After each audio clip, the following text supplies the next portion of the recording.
Meus irmãos, vamos abrir a palavra de Deus no livro de Filipenses, capítulo 3, carta de Paulo à igreja de Filipos, capítulo 3.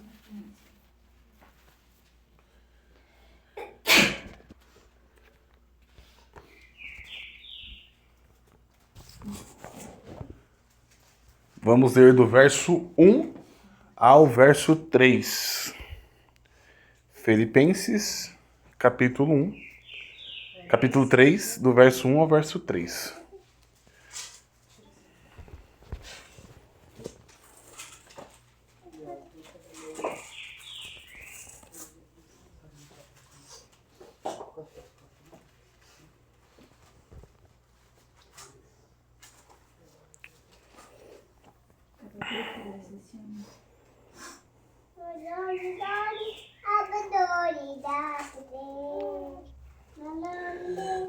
Todos acharam?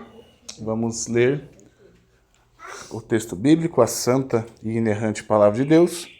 Diz assim: No mais, meus irmãos, regozijai no Senhor. Escrevo-vos as mesmas coisas. Não me é penoso, mas para vós é segurança. Verso 2: Guardai-vos dos cães, guardai-vos dos maus obreiros. Cuidado com a mutilação, ou circuncisão, na tradução de vocês.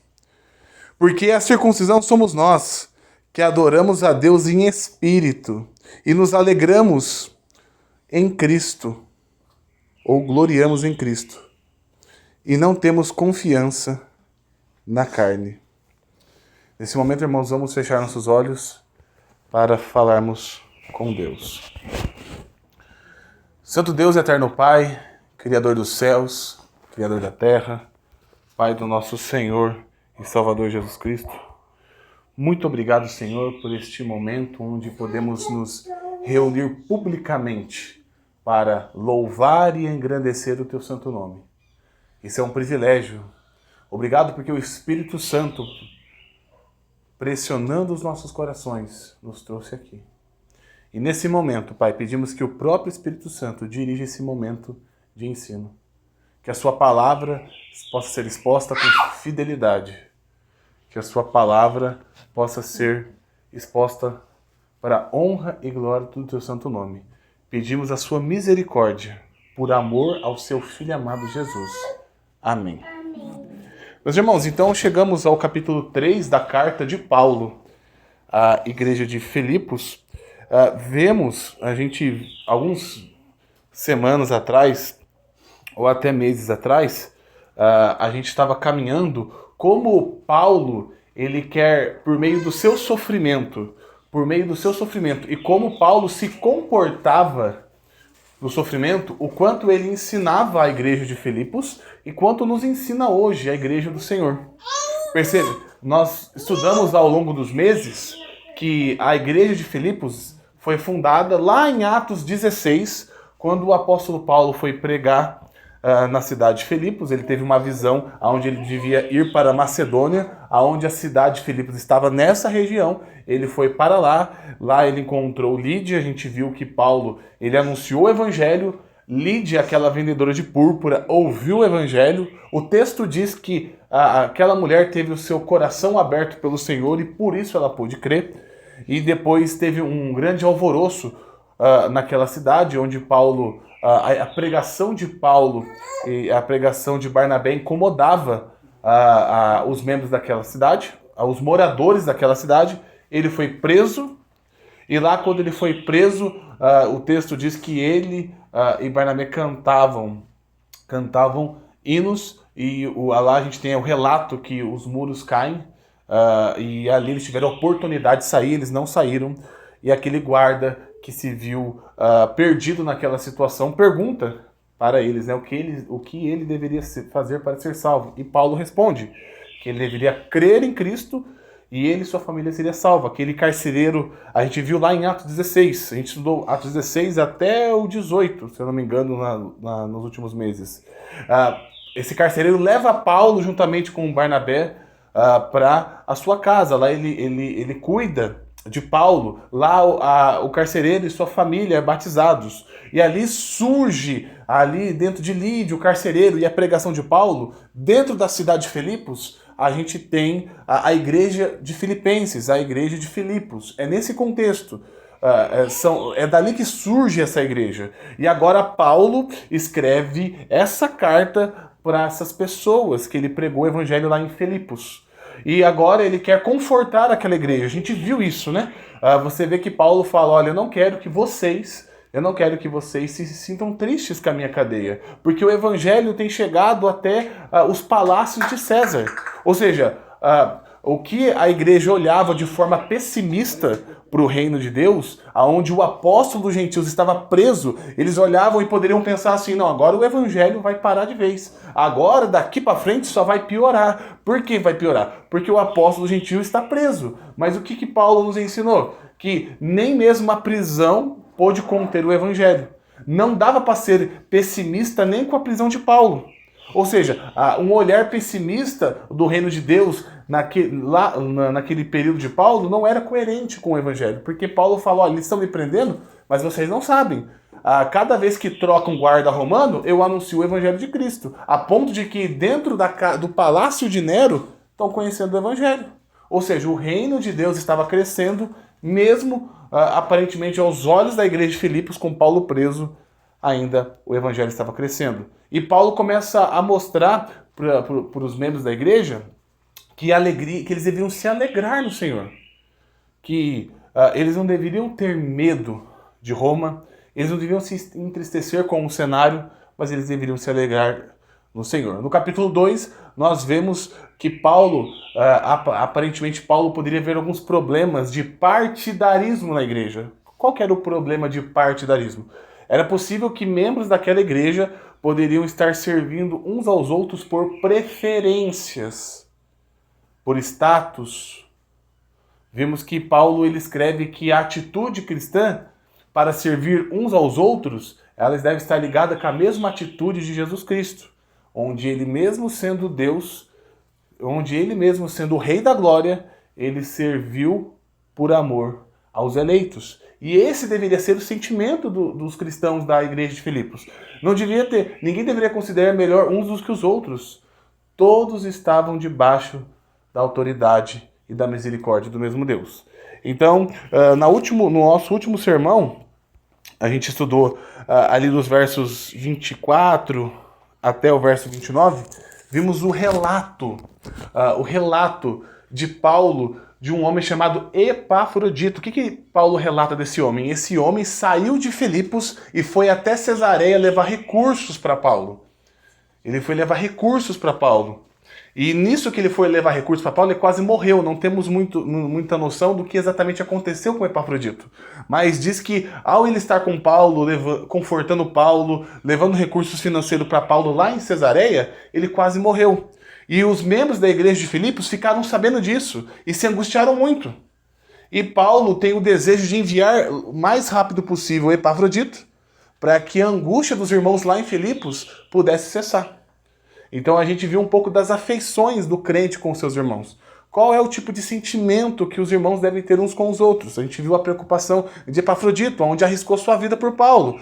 Ao mesmo tempo você tem Paulo, que mesmo preso na prisão, passando necessidade, ele queria mandar Epafrodito de volta para Filipos para confortar os irmãos. Ou seja, você percebe que o amor, onde o evangelho entra, o amor verdadeiro, ele acaba esvaziando o homem. Aonde Paulo não está preocupado com a sua prisão, ele está preocupado com os irmãos de Filipos. Os irmãos de Filipos não estão preocupados com eles estão preocupados com Epafrodito, que poderia ter morrido. A gente viu um pouco sobre as afeições do crente com os seus irmãos. E agora, no capítulo 3, entramos no capítulo 3, vamos ver alguns pontos importantes sobre confiar em Cristo. Confiar em Cristo. Até coloquei o título do nosso sermão, a nossa confiança está em nossa carne, nas nossas obras, ou está em Cristo? Então, alguns pontos que vamos ver nesse sermão será o primeiro ponto: a alegria deve vir do Senhor, a alegria do crente deve vir do Senhor, não em circunstâncias. Isso vai estar no verso 1, que a gente vai passar um pouquinho sobre isso, que a alegria do cristão não está nas circunstâncias, está em Cristo. O segundo ponto vai estar no próprio verso 2, onde Paulo ele orienta a igreja de Filipos tomar cuidado com os falsos obreiros, os maus obreiros, ou os cães. A gente vai entender um pouquinho por que Paulo chama aqueles maus obreiros de cães. E o terceiro ponto, que vai ser o tema central do nosso estudo, a verdadeira circuncisão, mostrando que a verdadeira circuncisão, a verdadeira, que Deus prometeu lá no Antigo Testamento, é a circuncisão que faz o homem confiar em Deus. Não é a circuncisão física, não é as obras humanas, mas aquela que faz o homem confiar em Deus. Meus irmãos, então, iniciando aqui o verso 3, o verso 1, olha o que o verso 1 diz para nós. Diz assim, Filipenses capítulo 3, verso 1. Resta, irmãos meus, que vos alegreis no Senhor. Não me aborreço de escrever as mesmas coisas, e é segurança para vós. Meus irmãos, aqui, Paulo no verso 1, ele novamente, ele fala aquela frase famosa na carta dos Filipenses. Se alegrem. Então, no capítulo 1 ele fala, eu me alegro porque vocês são cooperadores do Evangelho. Está lá no capítulo 1, eu não vou abrir muito, porque senão a gente vai ficar passeando muito por passagens, mas no capítulo 1, Paulo expressa sua alegria porque aquela igreja, ela cooperava com o Evangelho. Paulo se alegra com isso. Paulo, mais à frente, se alegra como os irmãos, eles lá em Filipos, receberam bem ele. Ou seja, quando eles receberam a mensagem do Evangelho, eles receberam Paulo. Então você vê que Paulo, ele muitas vezes fala de alegria. E aqui novamente ele está falando de alegria. Ele fala, resta irmãos meus, que vos alegreis no Senhor. Mas por que ele está falando? Agora parece que é meio solto essa afirmação de Paulo. Parece que Paulo estava falando sobre o que aconteceu com Epafrodito. E aí, em algumas bíblias, eu não sei, né, o caso das suas, quando termina o verso 30, você tem o subtítulo de Alegre-se no Senhor, e aí acaba, tem um outro subtítulo. Não sei se é o caso de vocês, mas eu já vi bíblias que são assim. Separando o que resta, meus irmãos, é se alegrar no Senhor, como se fosse uma frase isolada. A gente sabe que esses subtítulos não são inspirados. Os autores deduziram que talvez aqui Paulo teve uma pausa, talvez Paulo aqui queria falar outro assunto, então eles colocam subtítulos. Então algumas bíblias separam o verso 30 do verso 1. Então tem o verso 30, um subtítulo, a alegria no Senhor, e aí depois tem um outro subtítulo. Algumas bíblias fazem isso. Mas a ideia aqui não é separar essa afirmação de Paulo. Não se pode separar a afirmação de Paulo aqui no verso 1. Resta, irmãos meus, que se alegrem no Senhor. Porque essa afirmação ela está ligada com o verso 30. Ela está ligada com o verso 30. Por que essa afirmação ela está ligada ao verso 30? Por que ela devia estar junta? Porque Paulo quer confortar os irmãos com a situação de Epafrodito. Lembra que eu falei? Que os irmãos estavam afligidos. Os irmãos lá de Filipos ficaram sabendo que Epafrodito, quando chegou lá em Cesareia para ajudar Paulo com recursos financeiros, eles de alguma forma ficaram sabendo que Epafrodito adoeceu e quase morreu. E isso angustiou muito a igreja, a ponto de Paulo falar, ó, Epafrodito, eu sou muito agradecido pelo que você fez por mim, mas os nossos irmãos lá de Filipos, eles estão preocupados com a sua vida, então eu quero mandar você o mais rápido possível. Então essa afirmação de Paulo no verso 1, irmãos, resta irmãos que se alegrem no Senhor, ela está ligada numa exortação no versículo 29 a 30, onde ele fala que Epafrodito quase morreu. Ou seja, essa afirmação quer confortar os irmãos. Irmãos, mesmo que Epafrodito ele esteja doente e ele possa até morrer, se alegrem no Senhor. Essa afirmação do verso 1 está ligada ao verso 30, que mesmo que Epafrodito morresse, seria muito ruim um cooperador do Evangelho. Eles tinham afeições por Epafrodito, eles tinham afeições por esse homem. Mas ainda assim, mesmo com a morte de Epafrodito, eles deveriam se alegrar. E olha só, o verso continua. O verso 1. Ele diz assim, não me aborreço de escrever-vos as mesmas coisas, e é segurança para vós. Então Paulo talvez Paulo prevendo que alguém poderia pensar assim, ou até ele mesmo, né, de pensar que ele estaria sendo muito repetitivo, ele fala, não me aborreço de escrever as mesmas coisas. Alguém poderia pensar, Paulo, de novo essa história de se alegrar? Lá no capítulo 2 você falou de se alegrar. Lá no capítulo 1 você fala de alegria. E agora chega aqui no capítulo 3, de novo você está falando de... Você acha que não está ficando chato essa situação? Ficar repetindo as mesmas coisas? Por isso que os teólogos vão dizer que Filipenses é a carta da alegria, né? Porque Paulo não para de falar alegria. E aqui nesse texto ele fala, não me aborreço de escrever-vos as mesmas coisas. Então Paulo não tinha preocupação de ficar repetindo as mesmas coisas. Mas Paulo dá um motivo disso. Qual é o motivo de Paulo para que ele continuasse repetindo as mesmas coisas? Ainda na carta de Filipenses, ele responde aqui, ó, a parte do verso C do verso 1. E é segurança para vós. Paulo ele está justificando, seja para ele mesmo, ou seja para alguma pessoa que acharia que ele era muito repetitivo na sua abordagem de se alegrem no Senhor, se alegrem no Senhor, que ele fala que o motivo para isso era uma segurança para a igreja de Filipos. E talvez a gente possa se perguntar, por que segurança? Por que a repetição, a exortação contínua era uma segurança para a igreja? E a resposta, eu separei duas respostas para isso. Primeiro, que o nosso coração ele é enganoso. O nosso coração, ele pode se enganar a qualquer dia. Quantas vezes nós não nos esquecemos das promessas do Evangelho? Quantas vezes caímos em sussurros de Satanás? Sabemos a verdade do Evangelho. Sabemos que os nossos pecados estão perdoados, que não há pecado do qual não possamos se aproximar de Deus, em nome de Cristo, para que ele possa ser perdoado. Mas em alguns momentos da nossa vida, Satanás sussurrando nos nossos ouvidos, nós pensamos, será que ainda vai ter perdão? Será que eu não cheguei uma linha que meus pecados não vão ser perdoados? Você já deve ter conhecido pessoas assim, que acreditavam que, não, eu acho que eu pequei demais e Deus não pode mais me perdoar. Você já deve ter conhecido isso? Ou nós já passamos por isso.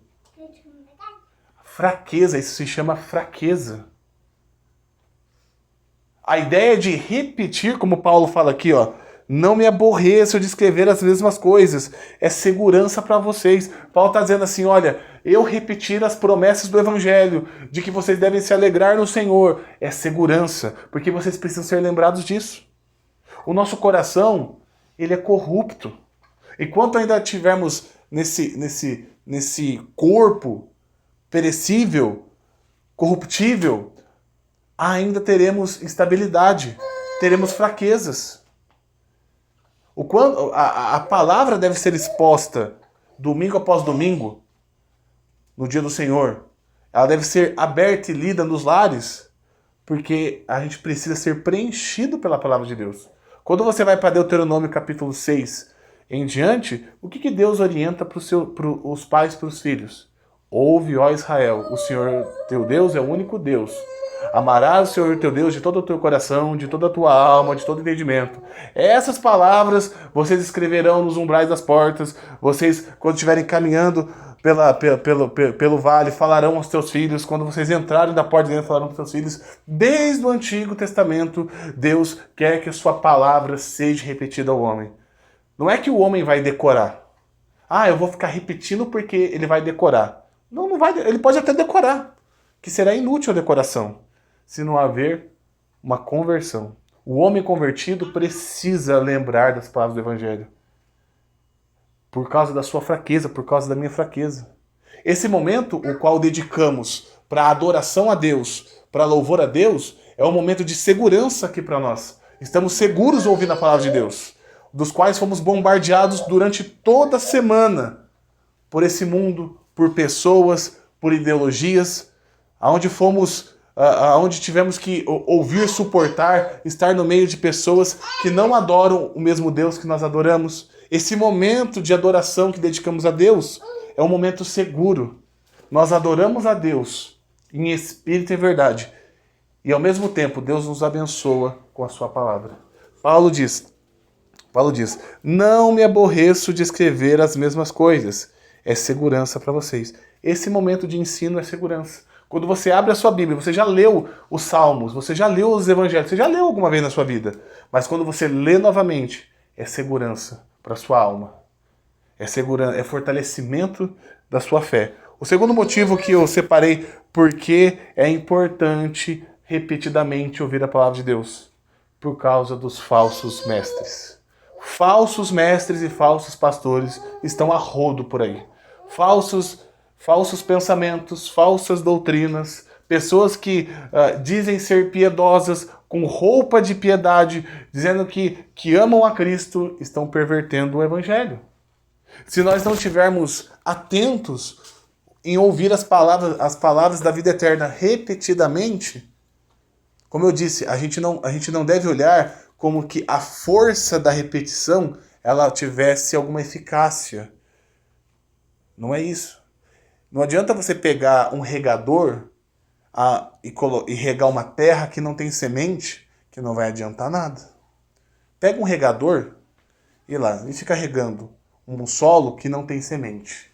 Não vai sair feijão de lá. Aquela água só vai molhar a terra. Mas se você coloca uma semente ali e você regar, ali terá um fruto. Ali crescerá um pé de feijão. Isso acontece com o crente. O crente, ele tem a semente do evangelho, ele foi regenerado, ele nasceu de novo. A exposição da palavra de Deus irá fortalecer ele. Como o regador fortalecerá aquela semente que está na terra.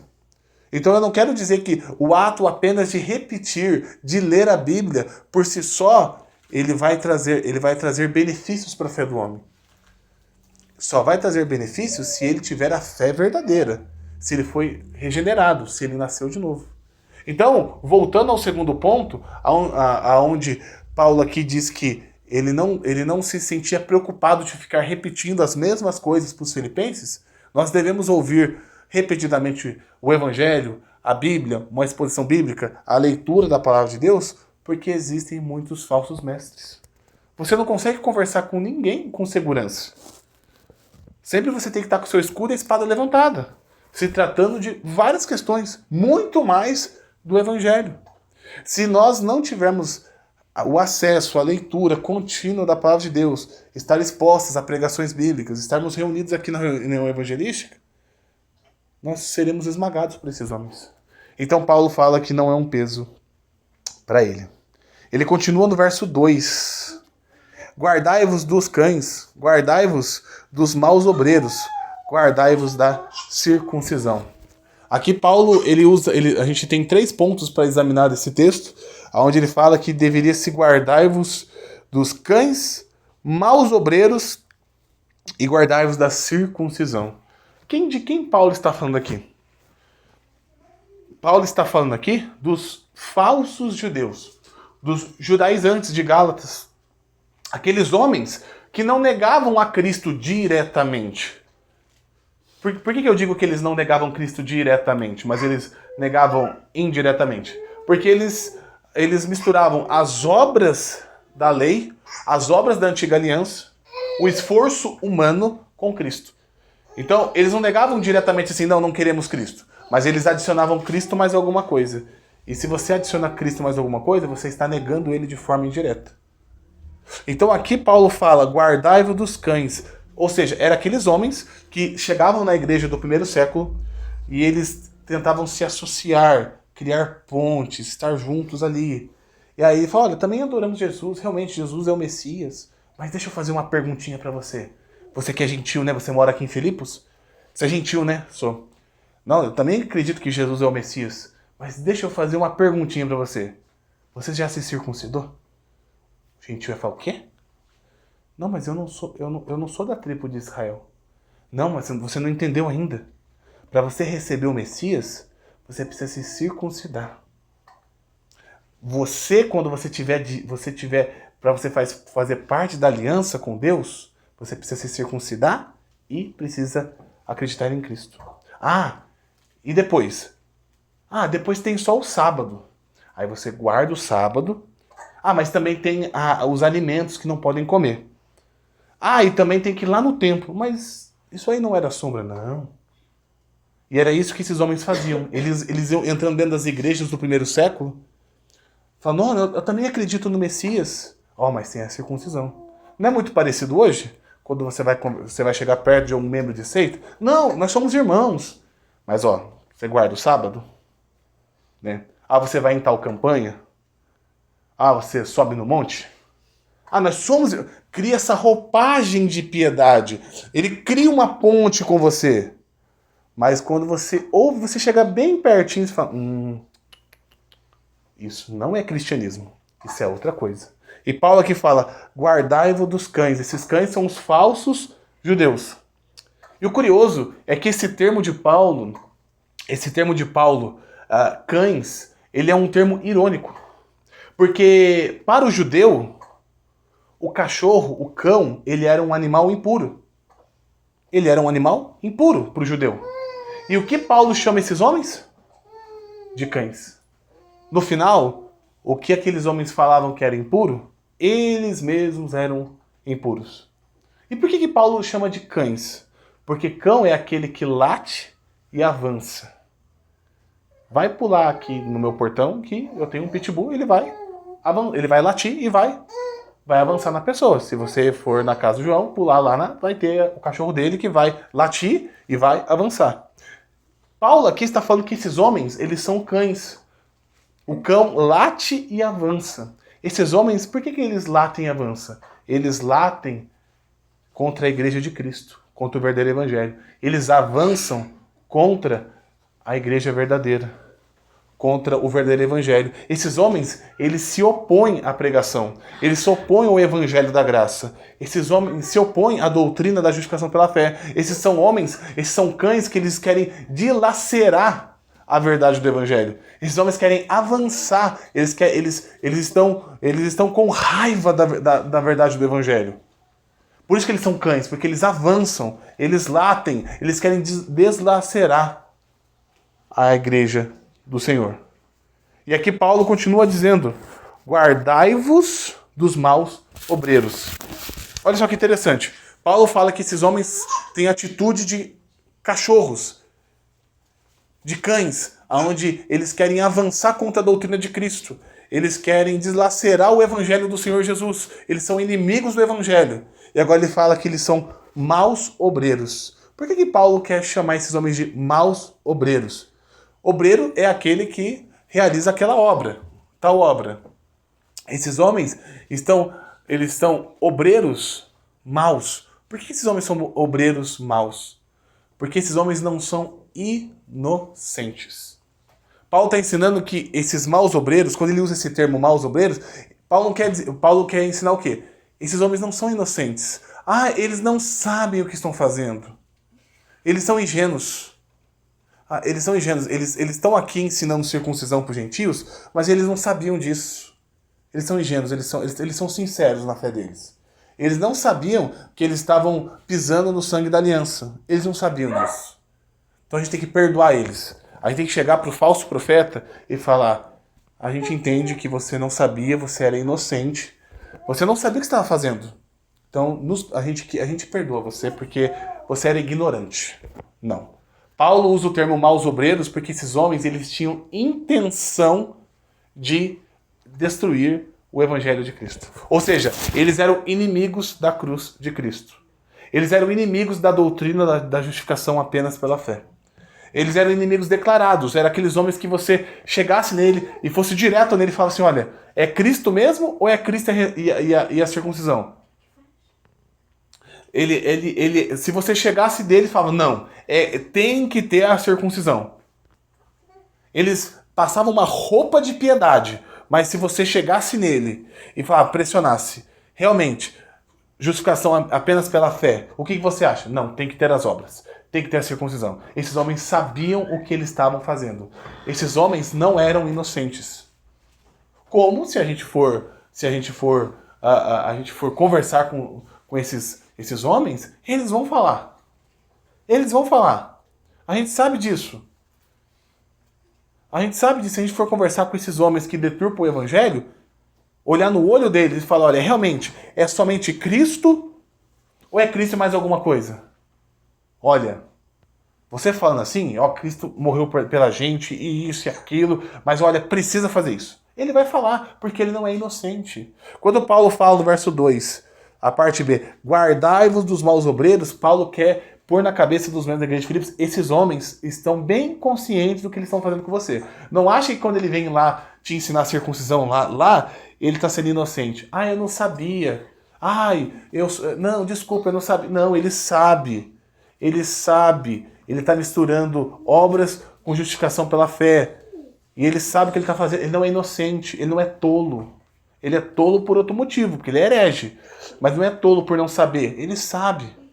Porque ele acredita. Ele tem convicção que ele tem convicção plena que é as obras da lei mais Cristo. Aquilo está no coração dele. Por isso que Paulo fala, esses homens não são inocentes. Eles são maus obreiros. O texto continua no verso 2, guardai-vos da circuncisão. E olha só que interessante. A minha tradução King James, ela trata aqui no verso 2, cuidado com a mutilação. Paulo está usando um trocadilho aqui. Por que Paulo está usando um trocadilho? Porque ele vai falar aqui no verso 3, porque a circuncisão somos nós. Qual que é o trocadilho aqui? Guardai-vos da circuncisão, mas nós somos a circuncisão, é um trocadilho. Ele usa a mesma palavra para falar da circuncisão verdadeira e da falsa circuncisão. Na minha tradução, Calvino vai dizer que quando Paulo fala guardai-vos da circuncisão, ele está dizendo assim, porque circuncisão é um corte, né? É um corte. Ele está dizendo assim, guardai-vos desses homens que querem mutilar a igreja do Senhor. E aí ele fala, porque a verdadeira circuncisão somos nós, no coração. Ou seja, Paulo está sendo irônico. Se afastem dessa circuncisão, porque ela destrói a doutrina da justificação pela fé. Porque a verdadeira circuncisão é o novo nascimento, é a confiança em Cristo. Ou seja, o que Paulo quer ensinar é que nenhum rito, isso é muito importante, nenhum rito, nada de obras humanas. E até mesmo, olha só, isso aqui eu pensei isso durante toda a semana. Nem aquilo que Deus ordenou no Antigo Testamento, que é a circuncisão, que eram as festas, que era o templo. Quando chegou o tempo do Senhor enviar seu Filho, quando chegou a plenitude dos tempos, quando chegou a revelação total, o Filho de Deus encarnado, quando Cristo chegou, até mesmo o que Deus tinha colocado como temporário, porque era temporário, ele perdeu o valor. Ou seja, aquilo que Deus tinha ordenado na Antiga Aliança, ele perde o valor no cumprimento do seu Filho. Por mais que parecesse piedoso esses homens olharem para o texto da circuncisão e praticarem, o cumprimento em Cristo invalida tudo aquilo. O invalido é no sentido do quê? Ele não tem mais validade. Não adianta mais circuncidar. Não adianta erguer terceiro templo. Não adianta levar cordeiro. A plenitude dos tempos já chegou. Cristo já veio. A sombra passou, a realidade está aqui. E eu fico pensando, se até o próprio Deus condena voltar para as práticas da antiga aliança que ele estabeleceu, se ele condena, quanto mais essas práticas novas que vemos nas igrejas. Percebeu? Se aquilo que Deus revelou, que era sombra, Deus falou, o que era sombra, não realize mais. Não realize mais. Não volte. Caducou. Deus, ele olha e ele condena essas práticas, quanto mais as práticas das igrejas falsas. Catolicismo romano. Quanto mais a ideia de você colocar intermediários no lugar do seu filho. Se aquilo que Deus ordenou no passado, o homem voltar a fazer, ele abomina, imagina as invenções humanas, como a intercessão dos santos, a intercessão de Maria. Imagina esses elementos, como Deus não olha e se aborrece com tais abominações. Se aquilo que ele ordenou no passado, ele não tolera mais, porque tinha uma funcionalidade, tinha um propósito e se cumpriu no seu filho, quanto mais esses elementos inventados pelos homens para buscar a Deus. Então Paulo aqui fala, guardai-vos, se afastem dessa circuncisão, porque quando você se circuncida, você está mutilando a igreja, você está se separando da igreja. Lembra o que Paulo vai falar lá em Gálatas? Que ele fala que eles são insensatos. A palavra insensato é muito forte, é como se fosse um idiota. Vocês estão malucos. Se vocês voltarem para trás, a realidade é Cristo. E Paulo fala, guardai-vos da falsa circuncisão. Verso 3. E agora Paulo vai falar, verso 3, porque a circuncisão somos nós. A circuncisão somos nós. Olha só que interessante. Lembra que eu falei que Paulo ele faz um trocadilho, né? Ele pega a palavra circuncisão no sentido de mutilação, aonde acabaria com a doutrina de Cristo, e coloca que nós somos a verdadeira circuncisão. A verdadeira circuncisão consiste em um coração regenerado pelo Espírito Santo. A verdadeira circuncisão, aquela circuncisão que tínhamos lá na antiga aliança, ela era uma sombra da circuncisão que Deus queria fazer com o seu povo. Ou seja, o que era a circuncisão? Física. Você tirava um pedaço do prepúcio. Certo? A verdadeira circuncisão é quando o Espírito Santo, por meio da pregação do Evangelho, ele lava os pecados do homem por meio do sangue de Cristo. Ele tira todo o pecado. Eis o Cordeiro de Deus que tira o pecado do mundo. A circuncisão tirava aquele pedaço inútil. O sangue de Cristo retira todo o pecado. A circuncisão era um símbolo daquilo que Cristo ia fazer. Quer um exemplo? Vamos lá para Deuteronômio capítulo 30, verso 6. Deuteronômio capítulo 30, verso 6.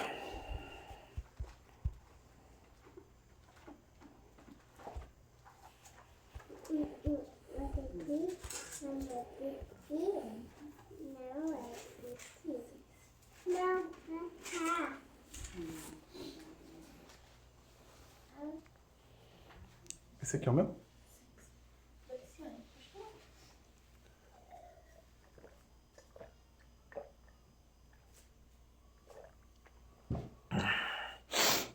Deuteronômio capítulo 30, verso 6 diz assim: E o Senhor teu Deus circuncidará o teu coração, o coração da tua descendência. Para quê?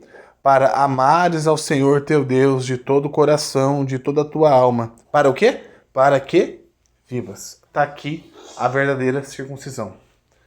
Não adiantava o israelita circuncidar fisicamente,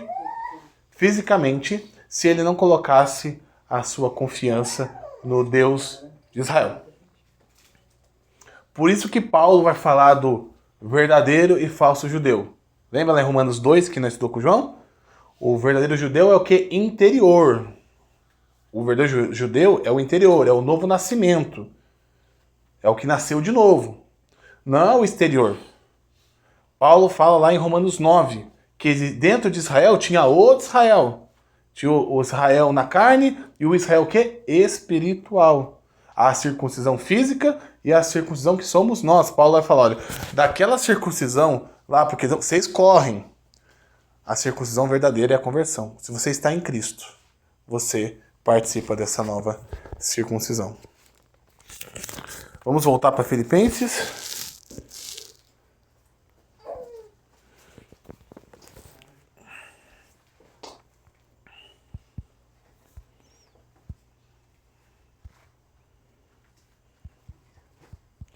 Então Paulo fala aqui, a circuncisão somos nós. E Paulo vai justificar o que representa a circuncisão sermos nós.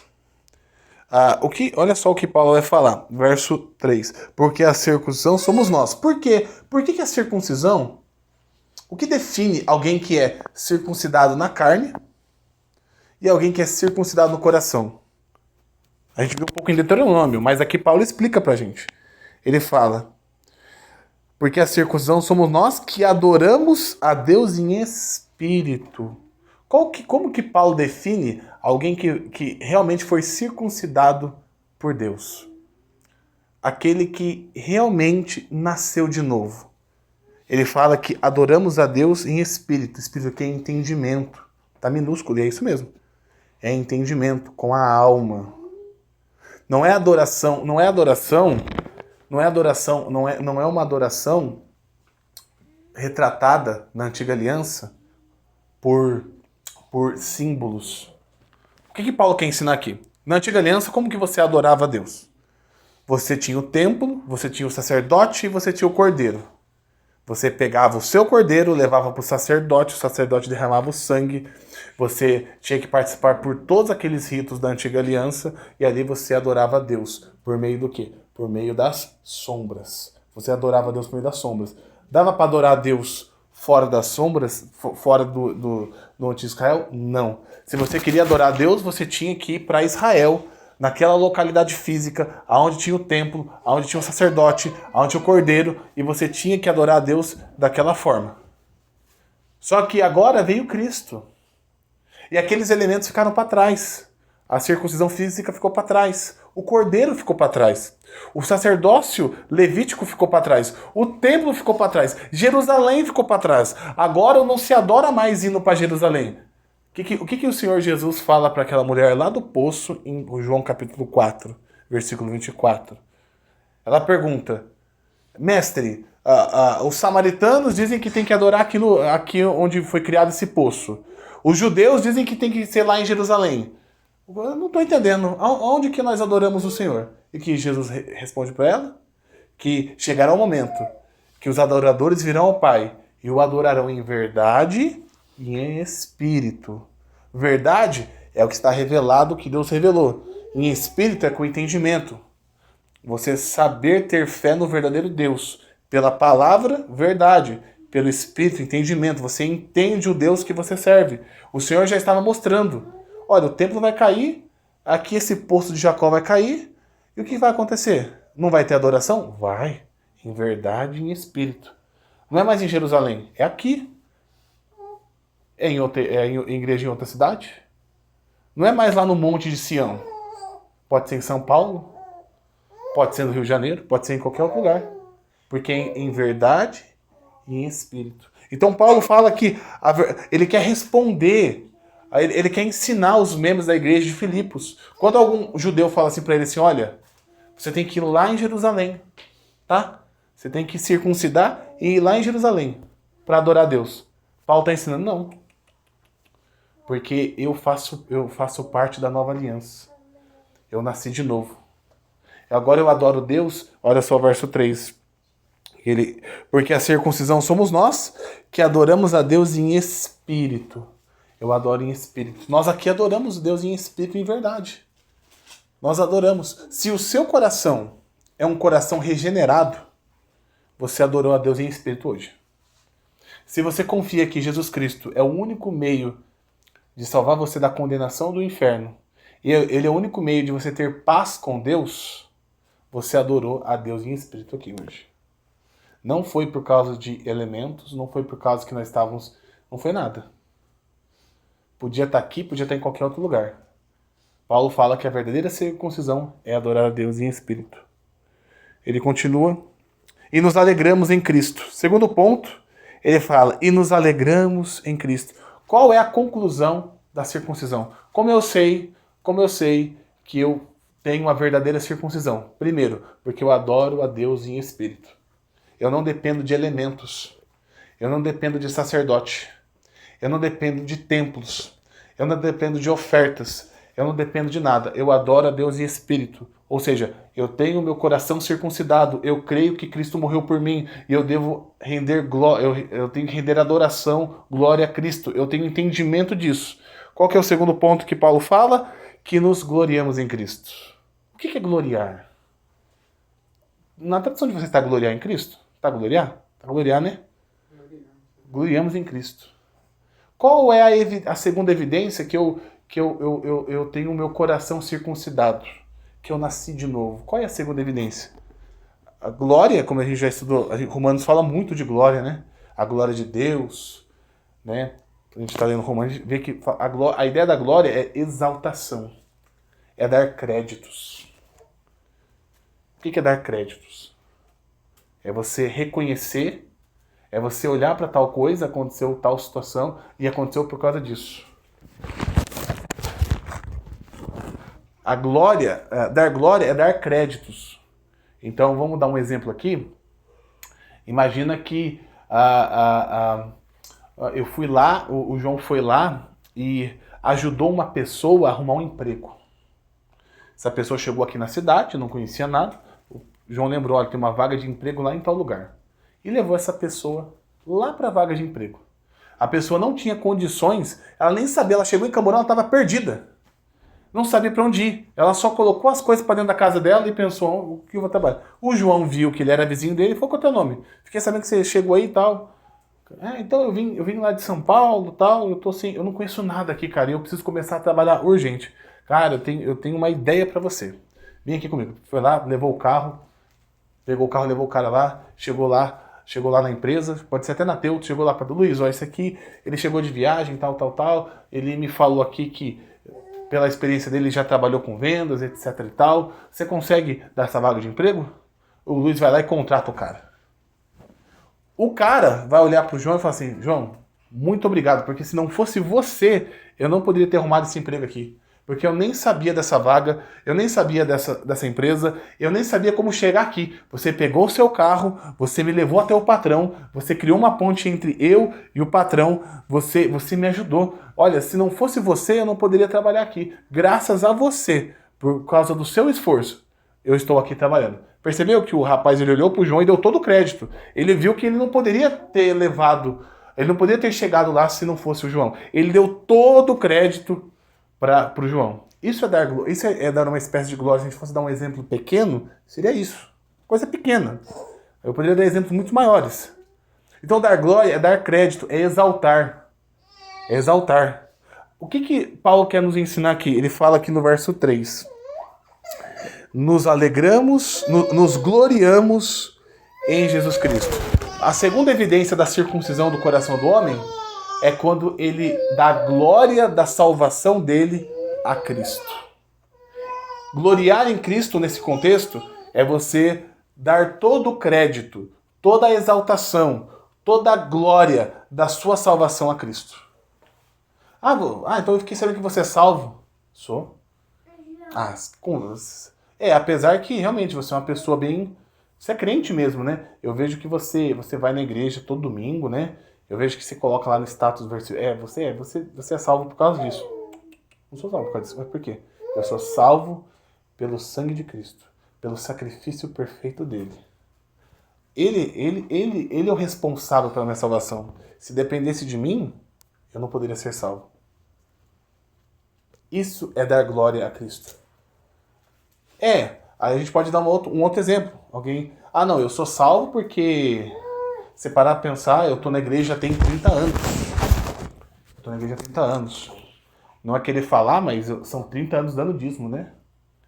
Pensar que se você olhar pra minha família... Então assim, Jesus me salvou, mas eu tô 30 anos na igreja. Essa pessoa já não tá dando mais glória a Cristo. Ele tá dando glória pra ele e tá sobrando um pouquinho de glória pra Cristo. Paulo quer ensinar que a verdadeira circuncisão está no entendimento de você dar glória a Deus como um todo da sua salvação. Você quer saber se uma pessoa nasceu de novo? Você quer saber se uma pessoa ela é salva? É só perguntar para ela. Pergunta para ela quem deve receber glória da salvação dela. Ou por que ela é salva. Pergunta para ela. Não, porque eu aceitei a Jesus. Naquele dia eu aceitei a Jesus. E aí a minha vida mudou. Então a pessoa está colocando que o decisionismo dela é responsável pela salvação dela. Não foi porque o Espírito Santo quebrou o coração dela e trouxe arrependimento. Foi porque ela aceitou. Ou é porque ela tem 30 anos de igreja. Ou porque ela tem um pai pastor. Ou porque a geração da família dela é evangélica. Ou porque ela dá o dízimo. Ou porque ela vai no monte, né? Eu vou no monte toda terça-feira. Participo de campanha. É por isso. Mas Paulo nos ensina novamente no verso 3, a circuncisão somos nós, que adoramos a Deus em espírito e nos gloriamos em Jesus Cristo. São 2 pontos. Terceiro ponto. E não temos confiança na carne. É o link do ponto 2 com o ponto 3. A verdadeira circuncisão é você dar glória a Deus pela sua salvação. A glória a Cristo, pelo seu sacrifício. E não confiar na carne. Ou seja, alguém que de alguma forma acredita que com a sua força humana, com as suas decisões, com o que faz nessa vida, se ele acredita por um instante, se ele tem convicção disso, instante não é a palavra que eu quero dizer, se essa pessoa ela tem esse entendimento, ela tem um entendimento que a salvação dela vem de alguma forma, vem dela e vem pelo que Cristo fez, essa pessoa não tem parte com a nova circuncisão. Ela não nasceu de novo. Ela não é uma justificada. Eu não estou dizendo em momentos de fraqueza. Pecado e fraqueza são coisas que acontecem na nossa vida. Eu estou falando uma maneira de pensar. O texto está dizendo aqui que a verdadeira circuncisão é adorar a Deus em espírito, é entendimento. Uma pessoa que tem um entendimento que ela é salva tanto por Cristo como por alguma coisa que ela faz, ela não tem parte dessa circuncisão, ela não nasceu de novo. Por mais que essa pessoa esteja na congregação, essa pessoa tenha 30 anos na igreja, por mais que essa pessoa ela seja caridosa com as pessoas necessitadas, por mais que ela não fale palavrão, por mais que ela não beba, por mais que ela não fume, o maior exemplo disso é Nicodemos. Nicodemos era o homem mais respeitado da religião judaica, ele é aquele homem. E Jesus nem sequer respondeu às perguntas daquele homem. Ele já falou, tem que nascer de novo e acabou. Eu não quero saber se você é fariseu. Não quero saber quem você é. Você nasceu de novo. Eu não quero. O Paulo está ensinando para a igreja de Filipos que não adianta circuncisão, não adianta tempo, não adianta obras da lei, não adianta ação humana. É somente Cristo. Ou é Cristo ou é nada. Por isso que a doutrina da justificação pela fé é a doutrina central de tudo. Porque aponta tudo para a promessa do filho de Eva. Aponta o descendente. Aponta para a descendência de Abraão. Para o que Cristo ia realizar. Então é muito importante termos a noção de que somente Cristo deve receber glória. Somente Cristo é o autor da nossa salvação. Meus irmãos, vamos para algumas aplicações rápidas. Eu quero falar de algumas aplicações. Primeiro, nós temos nos alegrado dia após dia por termos os nossos pecados perdoados. Lá no verso 1 do capítulo 3, ele fala, o que resta, irmãos? Se alegrem no Senhor. Ele fala, se alegrem no Senhor. Por que Paulo insiste tanto na alegria do Senhor? Porque se nós participamos da verdadeira circuncisão, do novo nascimento, nós sabemos que o mais importante em nossas vidas é termos os nossos pecados perdoados. E é isso que tem que trazer alegria para nós. Eu tenho que confessar minha fraqueza. Muitas vezes durante a semana eu me frustro, eu me iro, eu perco a minha alegria por situações tão comparadas ao que Cristo fez por mim.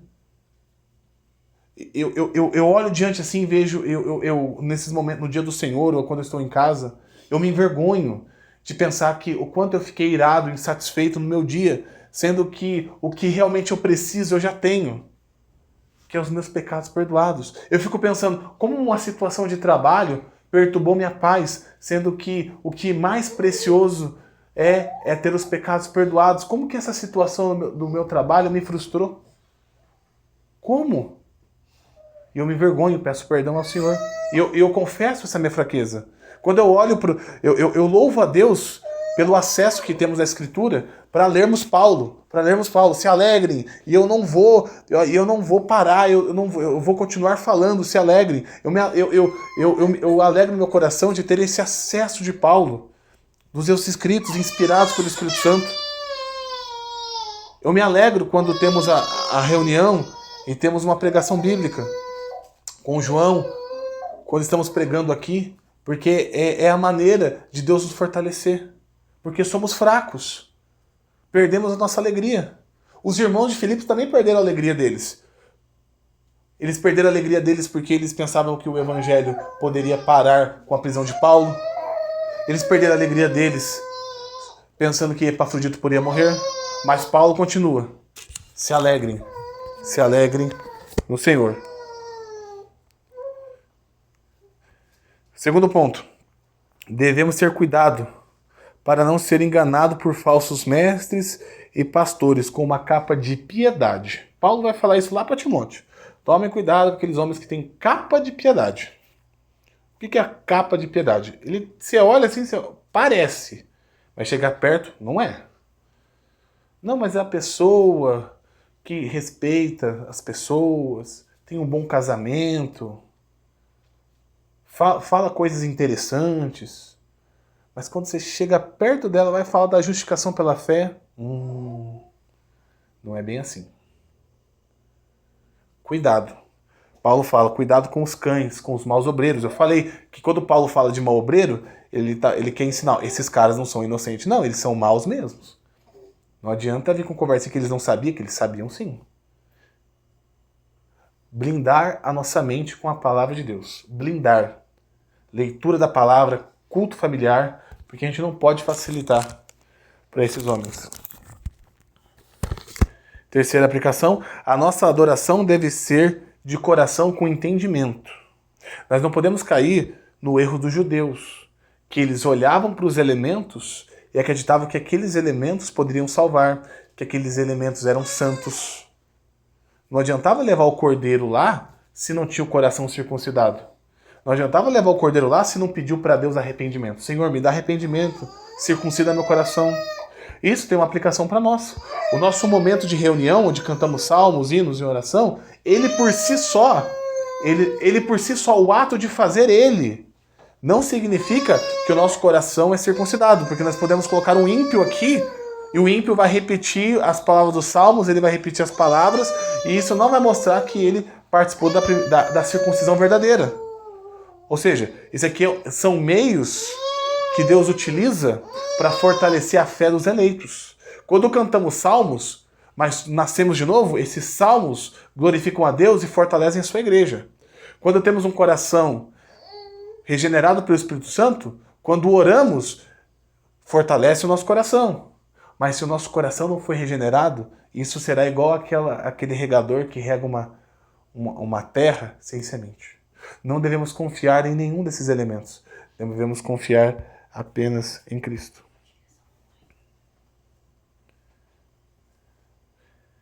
E último ponto, não devemos nos gloriar de estarmos aqui.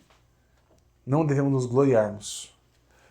Eu estou aqui, agora, eu poderia estar fazendo outra coisa, mas eu decidi vir. Não devemos nos gloriar nisso. Nós devemos gloriar a Cristo. Nele sim. Porque Ele nos salvou. Que por meio do seu Espírito vem guardando a nossa fé. A glória tem que ser dada a Cristo.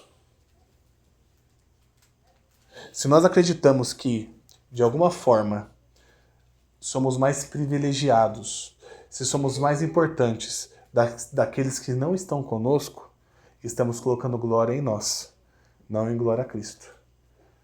Toda honra e toda glória seja dada a Cristo, porque Ele nos trouxe aqui, porque Ele nos salvou. Não fomos nós que decidimos estar aqui, foi o Senhor que nos trouxe.